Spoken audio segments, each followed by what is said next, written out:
Barabara inaunganisha Mount Elgon, inaunganisha jamii na inaenda mpaka karibu na mpaka ya Uganda. Sisi hapa tuko na wezi wa mifugo kutoka eneo la Wakishu. Eneo hili imekanyakiwa na mjumbe wa Mount Elgon. Sisi tunapata shida zote ambazo sisi tunapata hapa Mount Elgon ni kwa sababu ya mjumbe. Kwa sababu gani? Yeye ni mmoja wa wale ambao hataki jamii.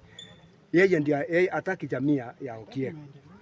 Hafanyi maendeleo yote, hakuna shule amejenga, shule 5 za eneo hili, hakuna primary school, hakuna permanent primary school, hakuna secondary school, na yeye ndio chanzo la uharibifu katika eneo hili. Jambo lingine ni kwamba mimi nikiangalia hakukuja katika eneo la Chebiu kwa mambo ya Parliamentary Select Committee kuhusu mambo ya phase 3 and 2.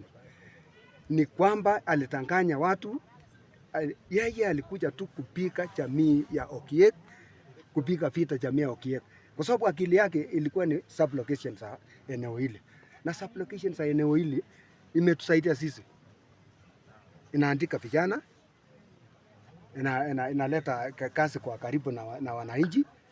So ukiona mjumbe wa eneo hili ni adui number 1 katika jamii ya Okiek.